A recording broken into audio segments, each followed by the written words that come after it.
Minnesota Governor Tim Walz on Wednesday accepted the Democratic Party's nomination of him to be the vice presidential running mate of Kamala Harris. Harris is the current VP. She's hoping to win the election in November and to move into the White House as the first woman U.S. president.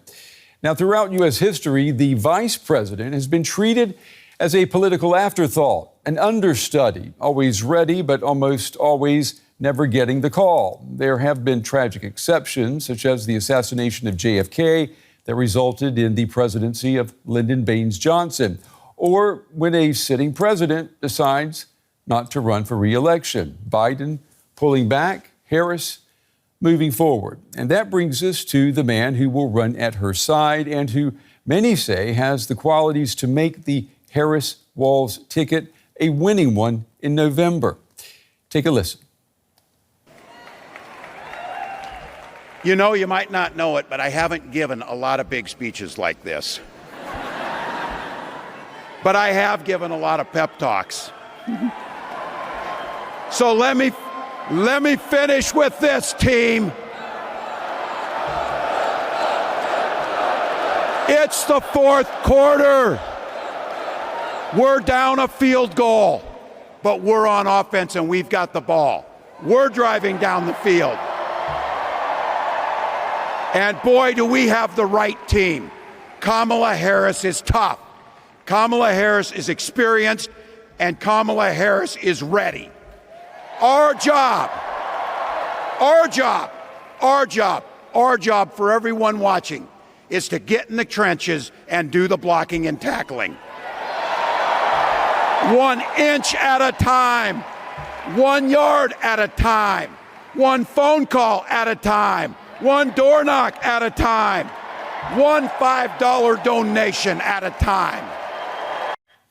All right, our political quarterback and Washington Bureau Chief Ines Pohl. She's covering the DNC for us in Chicago. Good Thursday evening to you, Ines. That speech, it was billed as a chance for Tim Walz to introduce himself to the nation and to the world. Did he do it? And boy, did he deliver. He did indeed. Brent, you know, this arena with this more than 20,000 people here, they were so enthusiastic, holding signs up with Coach Walz. That's how he presents himself and how he presented himself here also on stage as you put it, like a man with dad vibes, but also just like a very normal person. He also kind of defines a modern masculinity we haven't seen here lately. He's a dad, he loves kids, he's a coach, and he's warm and he's very, very trustworthy. That all came across here, and hardly anybody knew him in the United States just like 2 weeks ago before he got this call from Vice President Kamala Harris, who asked him if he wants to be his running mate. But ever since, boy, is he doing well. And Walz has been careful not to demonize fellow Americans who have voted for Donald Trump. Is that a message that all Democrats can take on board?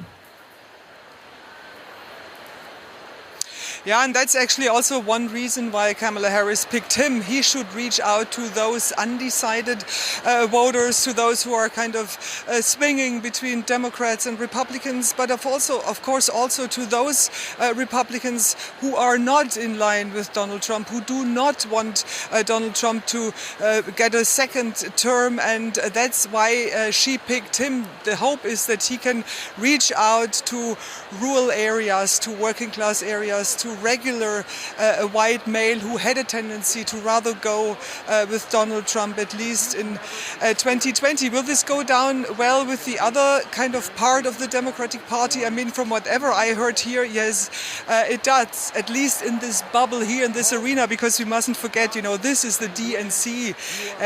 This is a Congress of party members. He definitely also has to win over those who are not so inner circle.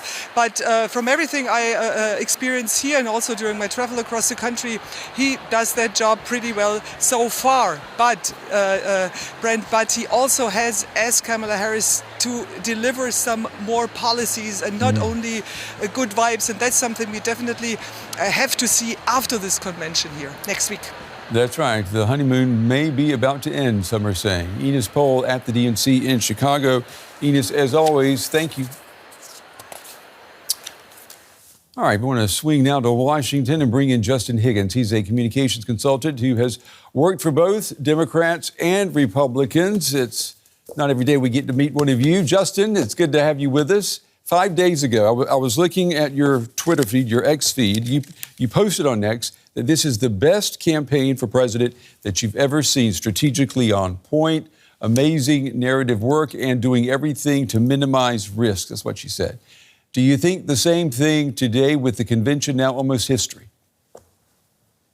I do think the same thing. I was listening to Ines, and I agree with a lot of what she's saying. I think it's important to understand that the message that Joe Biden was giving, while true, that Trump is this strong man who's an existential threat to democracy, was in some ways building up Trump and also very heavy and somber. And the message from the Harris-Walz campaign is really completely the opposite. Yes, Harris is strong and has strength, but they're also a joyful warrior. So when they're attacking Trump, which any candidate needs to do, they're doing it through jokes with a smile on their face. And quite simply, an election is a popularity contest, and voters want to be around the people who have a smile on their face, not the old, angry, weird guy like Trump. Yet the appeal of Tim Walz, trying to avoid demonizing Trump voters, do you think, can that work? Are Americans not already simply too divided, too polarized? Yeah, so we need to put that into context, right? White working class men will go for the GOP. What Harris and Walz are trying to do is chip off maybe 0.5%. 1% of those voters. And they've learned from Hillary Clinton, who demonized Trump voters as deplorables in 2016 when I was back at the RNC, that you don't win voters by attacking those same voters. So in selecting Tim Walz, they picked a guy who looks and sounds normal, like a rural middle-class farmer. And also he's talking in a language that is coded to these people. American football, respect your neighbor, love your friends. So these values that these people hold near and dear, he's also using sports and the Bible and language that they understand to get those points across. So I do think it's possible to have some of an impact, and even 1% can change the election. I'd like us to consider Transportation Secretary Pete Buttigieg for just a moment. Some call him the smartest American politician right now. This is what he said yesterday about the Republican VP candidate, J.D. Vance. Take a listen. J.D. Vance is one of those guys who thinks if you don't live the life that he has in mind for you, then you don't count. Someone who said that if you don't have kids, you have, quote, no physical commitment to the future of this country. You know, Senator, when I deployed to Afghanistan, I didn't have kids then.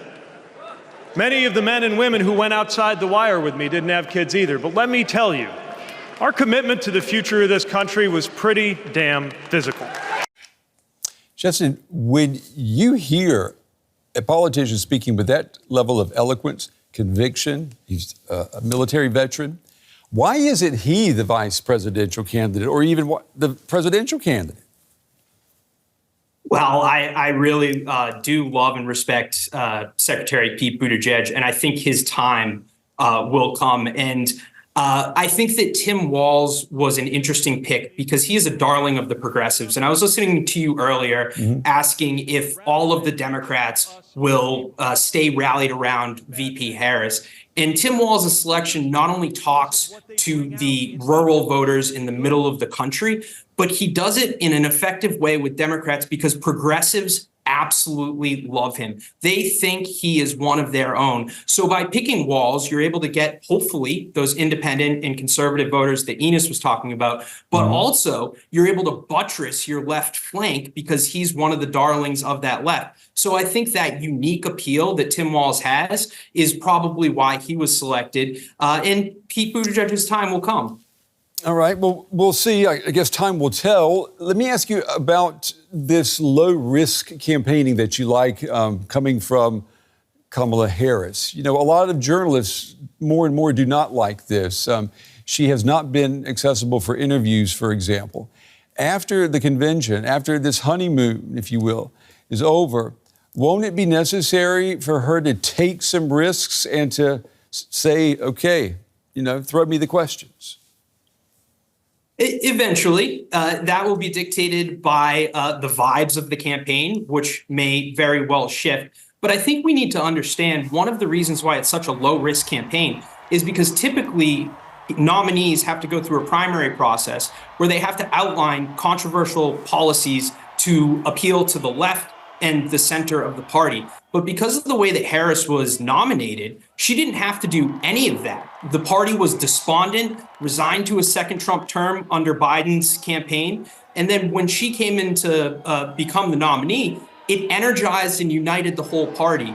So eventually she will have to answer these questions, and it may upset journalists. But we got to remember, she's not running to win over journalists. She's running to win over voters. And she's also not the one attacking the media as being fake news, the enemy of the people, and riling up her supporters to go after you guys. Yeah, I mean, but obviously she's got to, let people know what she stands for, where she is on the issues.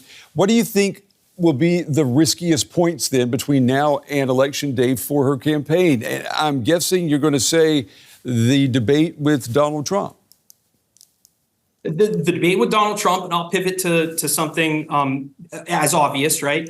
The conflict in the Middle East. She has not outlined her stance on this conflict. It really seems like she's mirroring President Biden and the national security team's approach. So what happens if there's a major flashpoint, a regional war? What happens if there's an economic crash? She will need to address those issues with strength, with clarity of policy, which you've already alluded to.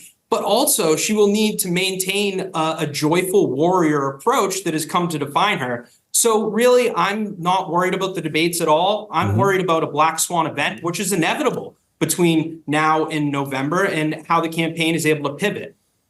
Yeah, and between now and November, that's an eternity in politics. You're right, a lot can happen. Strategic Communications Consultant Justin Higgins. Justin, good to have you on the show. Come back and talk with us again. Thank you.